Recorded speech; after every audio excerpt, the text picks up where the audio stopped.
G'day, Bobby, tradie, and picked up a new job which I start tomorrow, and that job is painting the side of a home in Footscray, and it's actually a weatherboard home. So I've actually got to go there, prepare the weatherboards, cut any. There's a couple that are damaged, so I'll cut those out and replace them with new weatherboard, and basically prepare that whole side of the house. It's only one side of the house we're doing. Prepare it for painting. It's already painted, so it's not a brand. It's a Renault sort of repaint. So it's preparing it ready for painting. And here's what I've got. I'll run you through the tools I've got in preparation, just so that I'm ready to go when I get there and not going to fluff around and be wasting time. So I've gone out. Let's just start off with the safety gear first. I've got the breathing apparatus, or a mask that prevents any particles, which is really important. Got the safety glasses when you're sanding and that sort of thing. With a Renault, it's important to have safety glasses on. Going back here, this is probably where the job starts, so I'll be cutting out with that tool, which is a multi-tool, and it's got a cutter on it. I'll measure and cut out the bad bits of timber and replace them with new. That's the battery. That's the 5 or 4 amp hour battery that goes into that and makes it work. Here we've got nails. Then, as I'm sanding, I've bought this implement here, which is a sanding disc, and it's all made of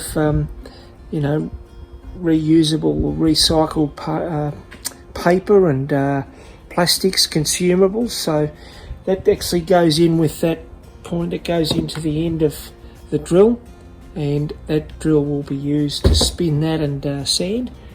Battery. Here's another sanding piece.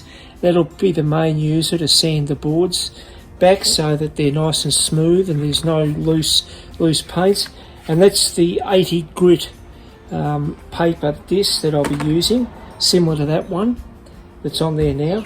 That'll be ripping the paint off and taking it back to the bare smooth timber. But I don't have to rip all the paint off, only the loose paint. And that's the battery. So hopefully that battery, I've got about 3 batteries, hopefully they last the job. The grinder, if things get really hard, I've got a grinder there to rip, but it won't, because that grinder would actually damage the wood. It's so brutal. Then the hand sanders, I've got a scourer there and a sanding block for hand pieces and a scraper to start scraping just loose bits. Then a brush to brush off the dust before we paint in readiness. Any major holes that need to be filled, I can use the builder's bog.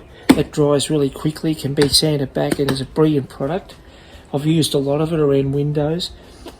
And then the gap between the timber boards, and there's quite a few gaps because I've had a look at the job. I'm going to fill it with the gap filler. When that dries, it'll prevent any moisture or spiders getting up between the boards of the house. So they're the tools I've got for the job. Hopefully, and obviously the brushes. I've got brushes, but it's all about prep tomorrow. It's not about painting. But I've got the brushes and everything ready to paint. And the owner's going to run off and purchase the paint for me. So I've got the things ready for the prep day, and that'll be tomorrow. Hopefully we can get it all done. I'll take you through the process anyway. I'll get it shot when we get down there.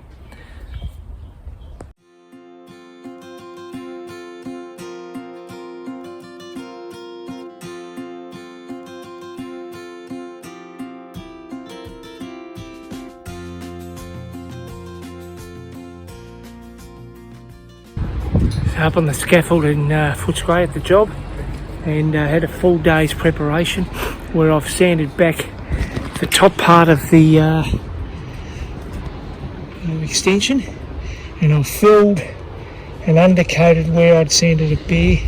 There's still some bare spots, but there's going to be paint going on over the weekend. And the windows have been sanded back and had an undercore primer on them just to protect them until they're painted. But that's a day's work there, and it goes down onto the next level down there. I'll show you that in a moment, but we're going to paint on the weekend and get into it Monday. This is the view from where I am. So there's the, I suppose that's the Werribee train. Looks like a V-line actually. That's where we are, in Footscray, the heart of Footscray. Doggy's ground is just over there, about 200 metres that way. And this is what we're doing. This is the job.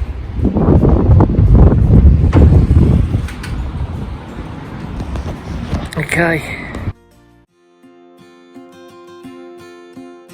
So it's Monday morning, the weekend's been had, and the customer's actually got up here. He's a tradie, so he's got me to do this job on his own property, and he's got up here and given it a coat over the weekend. So I've done some prep, and the first coat that he's put on's pretty good. It's covered nicely, so we've got to do this top section whilst the scaffold's here, and we go down to the first window below. So got a bit of work to do, so I'll get into it. But that's a look at where we're at now. You can see that window, so it's still got some undercoat showing, and the cream's still got to be done down here. I'm not going to cut in, I'll just hit the window and I'll scrape it back when it's dry. I just find it quicker than taping. And down here I'll run some tape down there so I can paint the green. But I'll do the dark colours last because they cover the light colours. The light colours over dark, it won't cover, takes lots of coats. So I'll do the cream first everywhere, and then I'll do that green later, the salvo. Alright, we're at it. Talk to you at the end of the day, or nearabouts. This is not the professional way to do it, but I just want to show you how I've done these windows rather than cutting in. Which I started to do, but it was too tricky. I'm under time restraints, so what I'm doing is I'm hitting over onto the window sill, onto the window pane, and I then I slice along that edge with a blade, and I then scrape it. I'll see if I can hold the camera and show you exactly what I mean. So I scrape, if you can see my hand there, I scrape or cut that like that, and then I go like that, and it comes off, and you've got a perfect edge as if you'd cut in. Now when you go around the whole window, I suppose it takes a little bit of time, but it's cheaper than in time frame, it's cheaper than taping up. And if you can't cut in really accurately, which I cannot, then that's how it finishes. It's pretty tidy. You can't see any on the window. It comes up really good.